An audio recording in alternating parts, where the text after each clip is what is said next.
Bonsoir à tous et merci de nous rejoindre dans notre émission Foi et Réseau. Et oui, nous savons que vous nous suivez de Kinshasa, de Brazzaville, mais je ne suis pas seul. Je suis avec monsieur l'abbé Hubert Katawa, à qui je dis bonsoir, monsieur l'abbé.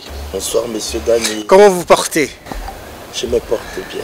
Voilà, nous sommes toujours pendant ce mois d'octobre, mois dédié au rosaire.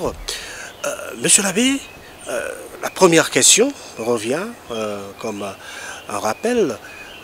Que devrions-nous comprendre par la prière du rosaire? Est-ce recommandé à l'Église, soit par les papes? Que pourriez-vous dire, monsieur l'abbé? Voilà, quand nous parlons du rosaire, et nous savons les rosaires, aujourd'hui quand nous parlons du rosaire, nous voyons les mystères joyeux, les mystères douloureux, les mystères glorieux, les mystères lumineux. Et au total, je dirais, nous avons 20 mystères. 20 mystères. Nous avons 5 mystères joyeux, 5 mystères douloureux, 5 mystères glorieux et 5 mystères lumineux. Alors quand on parle du rosaire, on voit cet ensemble-là. Voilà, on voit cette prière. Beaucoup de gens parlent du chapelet. Parce qu'on ne récite le rosaire qu'avec son chapelet en main. Et voilà, les rosaires, le pape Saint Pie X disait, c'est la plus divine des prières après la Sainte Messe. Wow. Okay. La plus divine des prières après la Sainte Messe. Et beaucoup de papes dans l'histoire de l'Église n'ont cessé de parler du rosaire. Et déjà, à l'époque, le pape Sixte IV il disait le rosaire est spécialement approprié pour détourner du monde les dangers qui le menacent. Notre monde est menacé par beaucoup de dangers. Mais vous savez, c'est avec cette prière du rosaire que le monde se trouve épargné et même protégé. Déjà, le pape Léon X, quand on parle de Léon X, on sait qu'il a été pape de 1513 à 1521, pendant 8 ans, Ok. Lui, il compare le rosaire à un mur, mais un mur qui arrête les malheurs prêts à fondre sur le monde et sur l'Église. Oui. Le rosaire comme un mur qui protège. Qui protège. Un mur qui arrête tous les malheurs qui sont prêts à se fondre. Comme un bouclier. Oui, oui, à détruire. Mhm. Et voilà. Si je dois énumérer tous les papes, chaque pape a parlé du rosaire. Hein? Vraiment. Chaque pape a parlé du rosaire. Mhm. Mais je voudrais ici Oui. parler de cette prière comme étant pour nous une façon d'entrer à l'école de l'amour. Et c'est l'école de Marie. Parce que quand on parle de Marie, on voit l'amour de Dieu qui s'est manifesté par celui qui est né d'elle. Alors, entrer à l'école de l'amour, cela aussi nous fait penser à Saint Jean-Paul II. Jean-Paul II qui considérait le chapelet, je parle du chapelet, Oui. comme étant la prière de la solidarité humaine. La solidarité humaine. Oui, mais quand on Ok. parle du chapelet, on voit cette prière qui rassemble. Le chapelet ne divise pas. Moi, je n'ai jamais vu dans une paroisse quelque part où il y a une grotte, un sanctuaire marial pour les pauvres, pour les riches, pour les incultes et pour les savants. Non. C'est une prière de la solidarité humaine, Oui. une prière qui rassemble Tous les hommes. les enfants de Dieu, oui. quels qu'ils soient, bons ou mauvais, mais autour de Marie, Oui. pour contempler ensemble les mystères de la vie de notre Seigneur.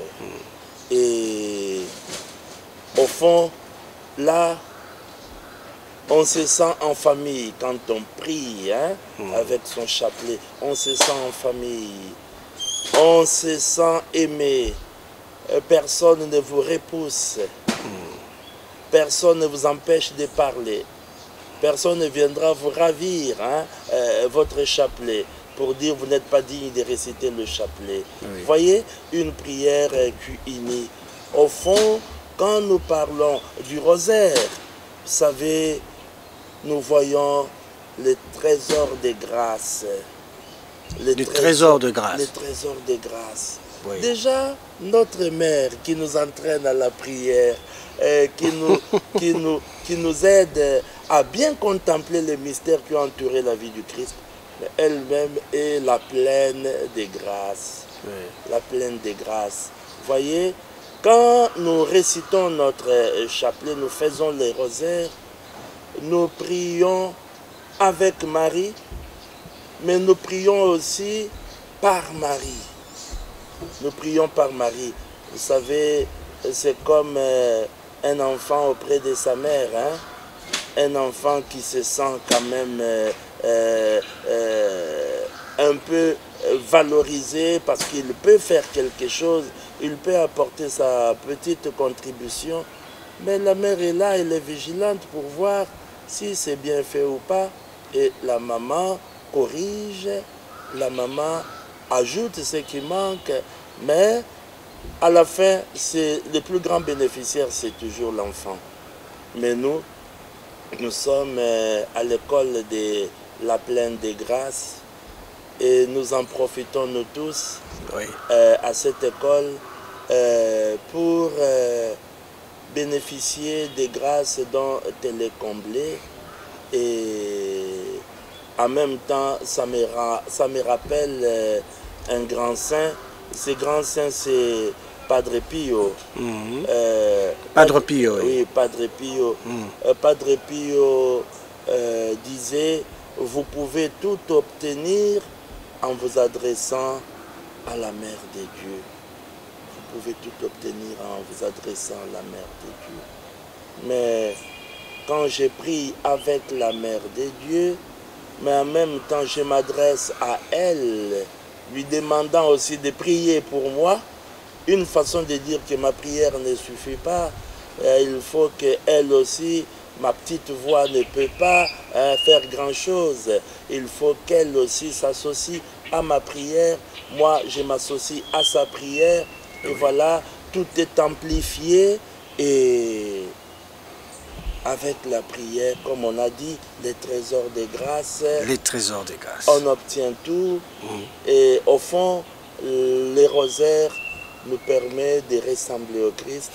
Le rosaire nous permet de nous sanctifier. De nous sanctifier. Et le rosaire nous ouvre le chemin qui mène au ciel. Très bien dit, monsieur l'abbé, nous progressons avec ceux qui nous suivent de Kinshasa, de Brazzaville, et à travers notre site YouTube. Monsieur l'abbé, vous avez parlé tendrement de Marie. Est-il nécessaire, monsieur l'abbé, de comprendre la place de Marie, sa valeur? Est-ce qu'il faut une forme de contemplation pour prier véritablement le rosaire, monsieur l'abbé? La place de Marie.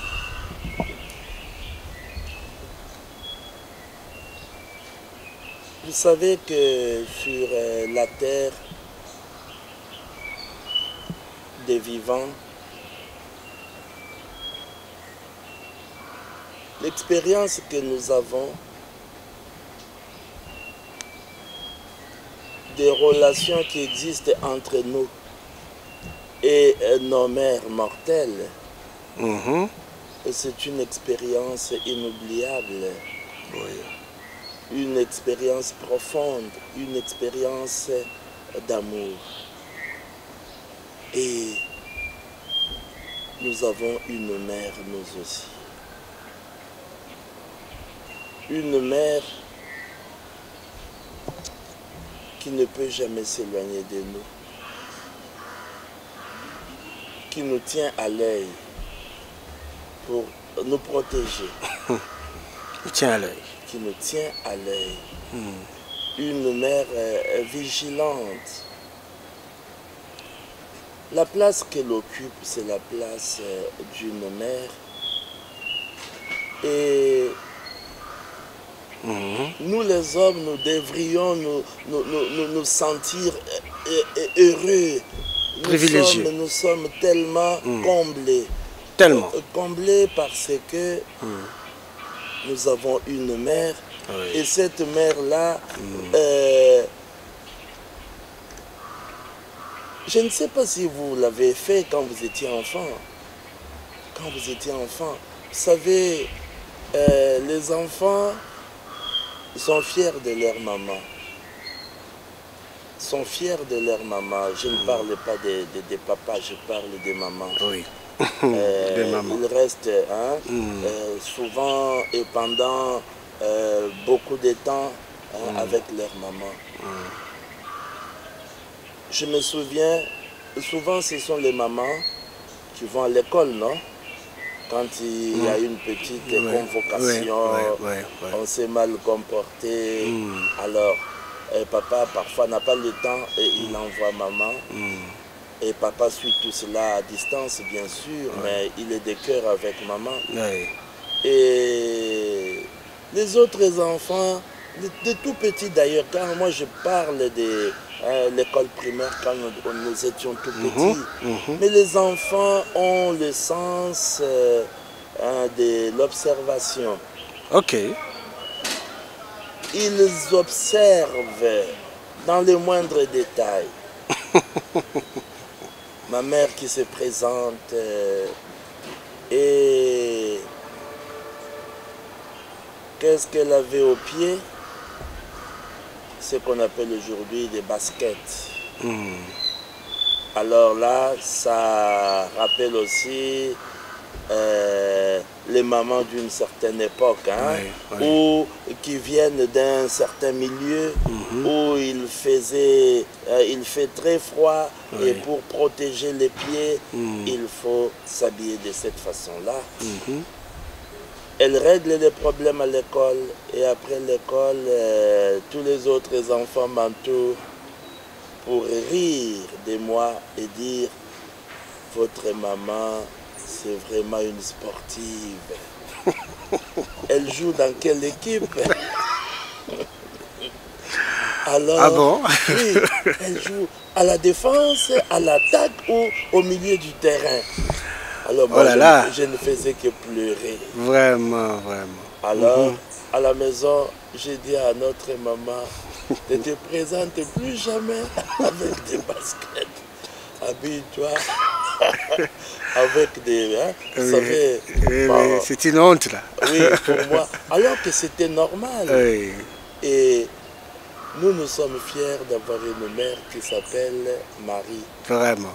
D'ailleurs, moi, j'ai toujours dit, c'est une femme forte. Notre mère est la comblée de grâce, comme nous le disons. Oui. C'est vrai, nous sommes ses enfants. Elle est puissante aussi, capable de nous défendre. Alors, voyez, elle tient à nous. Elle tient à nous. Et elle ne peut pas se permettre de nous perdre. Oui. Voilà pourquoi elle est capable de nous arracher. Hein?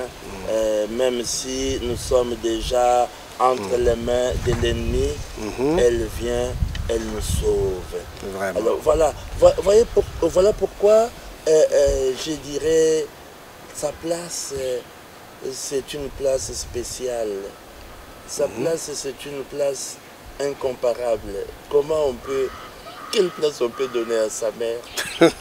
On ne peut pas comparer sa mère à soi-même d'ailleurs. Oui, oui. Et vous pouvez être ce que vous pensez être dans votre tête ou en réalité dans la vie, oui, dans la vie quotidienne. Vous êtes un homme, un haut responsable quelque part. Mais votre maman, vous ne la dépasserez jamais.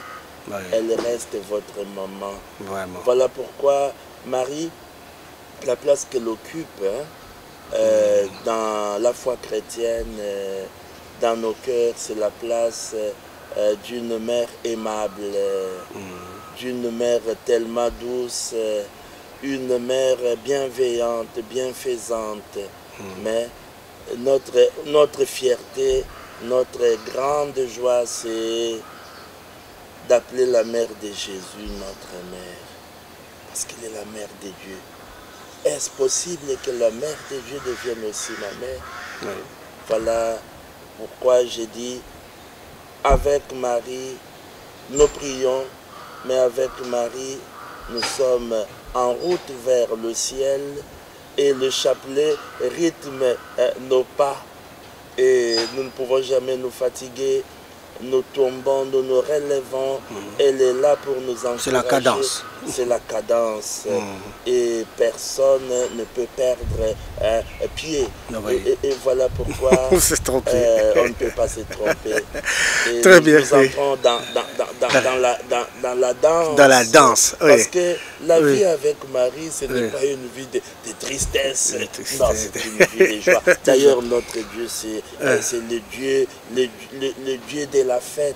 De la fête. Oh là là, ça c'est très bien dit, monsieur l'abbé. Ceux qui nous suivent de partout. Monsieur l'abbé, j'aimerais revenir aussi sur vraiment la prière. Vous avez parlé de mystère, vous allez les catégoriser au moins 4. Quelles sont les étapes essentielles? Est-ce que, comment prier le rosaire? C'est ça en fait. Est-ce qu'on doit être à un endroit précis? On doit se munir chapelet?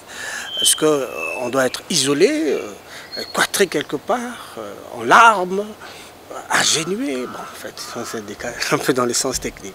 Monsieur l'abbé. Vous savez, c'est comme si vous étiez en train de me poser la question de savoir y a-t-il des jours réservés pour faire le bien? Vraiment. Y a-t-il des jours réservés pour faire le bien? Non. Il n'y en a pas. On ne peut pas avoir des jours réservés. Le Christ nous a appris à faire le bien tous les jours, à faire le bien sans relâche. Et voilà le chapelet. D'ailleurs, le Christ a dit prier sans cesse.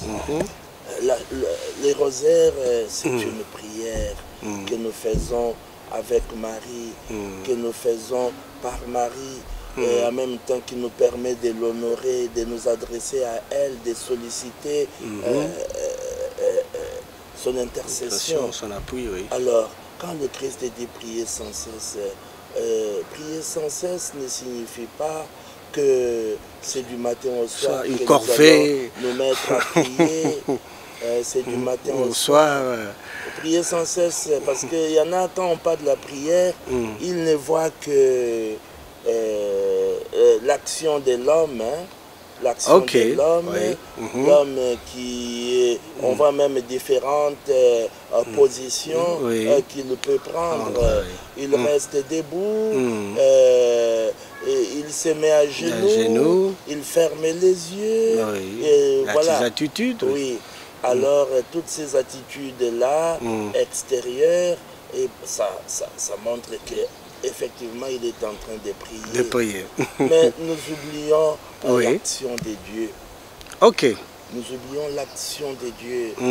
Dans la prière, effectivement, il y a aussi l'action de Dieu. Et quand le Christ dit prier sans cesse, c'est au fond, vivez toujours en présence de Dieu. Ok. En présence de Dieu. Et j'ai fait mon travail avec joie, avec cœur. Et je l'ai fait pour la gloire de Dieu. Je l'ai fait pour nourrir les pauvres. Vous, père de famille, mère de famille, vous travaillez avec conscience pour prendre soin de vos enfants. Voyez? Mais tout cela, quand vous le faites avec amour, quand vous vous sentez encouragé par Dieu qui vous voit, Dieu qui vous connaît, Dieu qui est là pour vous encourager, vous assister, même vous applaudir. Voyez? Alors, prier sans cesse, personne, si on doit réduire la prière à cet effort physique et même mental. Oui, mental, parce que on est en train de rabâcher. Alors, non. Ce n'est pas possible. On va se fatiguer. On ne pourra pas rester toute la journée à genoux. Une corvée. Non, ça deviendra une corvée. Et les enfants n'aimeront même pas ce genre de prière. Ce genre de prière. Voilà. Alors, mais vous avez parlé, bien sûr, du rosaire. Est-ce que... quand est-ce qu'on doit prier ou on peut prier? Vous savez, déjà, ce qui nous pousse à prier, c'est l'amour. L'amour que nous avons au fond de nos cœurs. Et cet amour vient de Dieu. D'ailleurs, la prière, moi je dirais, c'est cet élan qui nous permet de nous tourner vers Dieu et d'entrer en relation avec lui. Et en même temps, c'est l'amour qui nous pousse à la prière. C'est l'amour. Au fond, c'est Dieu lui-même qui nous pousse à la prière et qui nous invite à la prière. Parce que quand on parle de la prière comme rencontre, mais c'est tout naturel. Nous allons à la rencontre de notre Créateur. Dieu aime ça. Nous lui appartenons. Nous lui appartenons. Donc nous nous sentons perdus, nous nous sentons insatisfaits, déconnectés, tristes, malheureux, incomplets, sans cette rencontre, parce que nous allons à la source pour puiser, et il faut se connecter. Alors voilà quand nous parlons du rosaire, moi je dirais qu'il n'y a pas un temps précis, hein, un temps recommandé. Chacun peut s'organiser. Et je sais que le matin, c'est tout le monde qui doit courir, non? Oui. Et aller au travail. Bon, on ne saura pas faire réciter les rosaires en famille. Mais chemin faisant, si je marche, mais dans mon cœur, je peux réciter mes Ave Maria, non? Je peux réciter mes Ave Maria. Et en même temps aussi, un autre qui est là à l'arrêt, en train avec les autres d'attendre que le bus passe. Mais je ne perds pas le temps dans mon cœur pour dire à quelqu'un je t'aime. Est-ce qu'il faut vraiment attendre le moment, je dirais, propice? Non. Il faut profiter de toute occasion, qui se présente, non? Oui. Il faut profiter de toute occasion. Et voilà, nous aussi, chaque fois que nous trouvons, je dirais, une petite disponibilité, nous nous tournons vers le Seigneur pour dire, parce que quand on parle du rosaire, ne croyez pas que c'est Marie qui est au centre, hein. Ce n'est pas la Vierge Marie qui est au centre, mais c'est le Christ. Et Marie nous accompagne. Vraiment. Et il nous montre le Christ. Et il nous invite à les contempler. Elle nous invite à les contempler. Elle nous invite, au fond, à lui accorder la première place. La place réservée à Dieu. Voilà pourquoi on peut réciter son rosaire partout, mais sans plutôt jouer aux pharisiens, jouer aux pharisiens, montrer que ce sont des grands priants et les gens vont s'étonner, les gens vont peut-être vous admirer. Non, dans la discrétion, on peut prier. Il ne faut pas chercher la gloire des hommes. Mais quand on est au sanctuaire, là, il n'y a plus de discrétion parce qu'on sait que c'est l'endroit réservé à la prière du chapelet. Là, je brandis mon chapelet. Exactement. Alors, mais quand je suis quelque part dans un bus, pour ne pas mettre les autres mal à l'aise, on peut voir mon chapelet, mais on ne sait pas que je suis en train de prier avec mon chapelet. Donc, même quand vous êtes malade, vous êtes cloué au lit, vous pouvez toujours réciter votre chapelet en restant étendu. Même quand vous êtes fatigué, vous pouvez toujours. Voyez, c'est une prière pour tous. Dans toutes les situations, on recourt à cette prière. Même pour les jeunes, même pour les élèves, les étudiants, les travailleurs. C'est tout le monde qui recourt à cette prière. Une façon de dire, c'est une prière au fond qui rappelle aux hommes qu'ils ont des frères et des sœurs. Et quand je dis des frères et des sœurs, même des gens qu'on n'a jamais vus, qu'on n'a jamais rencontrés. Mais nous pouvons prier pour ces gens-là. Nous pouvons prier même pour les morts. Parce qu'avec les morts et tous les autres vivants, nous sommes les corps du Christ. Voilà. Très, très bien dit, monsieur l'abbé. Nous voulons aussi comprendre, est-ce que la prière du rosaire peut nous transformer? Est-ce qu'avec le rosaire, nous pouvons calibrer spirituellement, monsieur l'abbé? Et vous savez, quand on parle du rosaire, moi je dirais c'est une prière qui nous sanctifie. Qui nous sanctifie. C'est une prière qui nous sanctifie. Parce que avec cette prière, nous contemplons la vie de notre Seigneur. Mais si nous contemplons la vie de notre Seigneur, ce n'est pas pour simplement applaudir. C'est pour imiter cette vie. Et c'est lui le Saint des Saints. Mais le Saint des Saints nous apprend comment nous devons faire passer Dieu avant toute chose. Il nous apprend à être aux affaires de Dieu qui est notre Père. Il nous apprend à nous engager pas comme des mercenaires, mais à travailler comme des fils, non? Oui. À savoir que, mais, écoutez, c'est notre héritage que nous devons entretenir. Et même le monde n'est pas à détruire, à massacrer, à exploiter sauvagement. Hein. Vous voyez, mais tout cela, en même temps, quand nous plongeons dans cette prière, nous sommes sur le chemin de la sanctification. Vous voyez, le Christ qu'on a retrouvé au temple 3 jours après. Hein, et le Christ lui-même aussi qui a été présenté au temple quand il était enfant.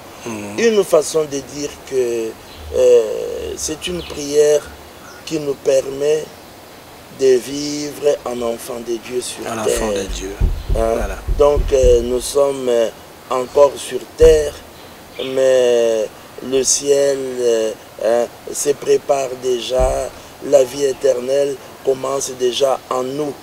Hein? Une façon de dire comment doit être la vie d'un chrétien, par exemple. Oui. Suivre le Christ signifie quoi? Servir Dieu signifie quoi? Hein? Aimer les prochains signifie quoi? Prendre soin de sa famille signifie quoi? Vous savez, tout cela, nous le découvrons dans la vie de notre Seigneur. Hein? Et surtout, quand nous parlons des mystères douloureux. Douloureux, oui. Oui. Il y aura des moments aussi de dures épreuves dans la vie. Hein? Il y aura des moments où nous allons nous sentir trahis, abandonnés par les autres. Oui. Et nous serons même tentés de croire que Dieu nous a oubliés. Hein? Mais comment nous comporter? Nous devons savoir que le Christ, quand nous contemplons les mystères qui ont entouré sa vie, et bien sûr, il nous ouvre le chemin. Et en sachant que nous pouvons mourir, mais si nous mourons dans le Christ nous vivrons. Vous voyez? Et c'est dans ce sens-là que quand nous voyons le Christ, nous découvrons notre vie, par la prière du rosaire bien sûr, nous découvrons que notre vie est une mission. Oui. Hein, nous sommes ici sur terre pour aimer Dieu, parler de son amour. Oui. Et nous sommes ici sur terre aussi pour apprendre à nous consacrer comme le Christ lui-même nous a aimés et s'est consacré pour nous. Nous aussi, à notre tour, nous nous consacrons pour les autres. Voilà. Donc voilà pourquoi je dirais cette prière magnifique, cette prière merveilleuse, c'est vraiment une prière qui nous permet de ressembler au Christ, de ressembler à notre Père du ciel. Soyez saints comme votre Père céleste est saint. Voilà, monsieur l'abbé, vous l'avez décortiqué, nous l'avons compris, cette prière importante pour nous.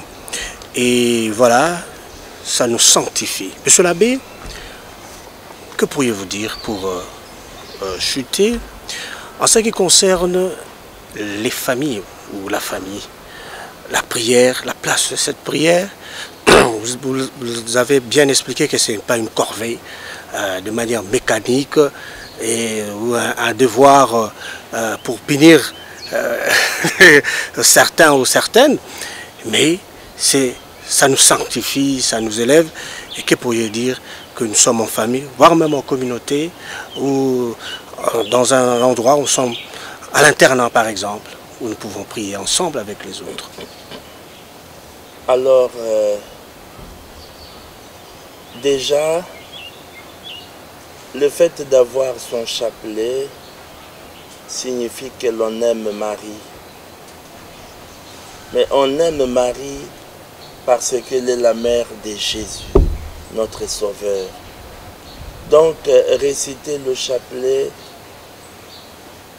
renvoie à l'amour que nous avons, ou rappelle l'amour que nous avons pour le Christ lui-même.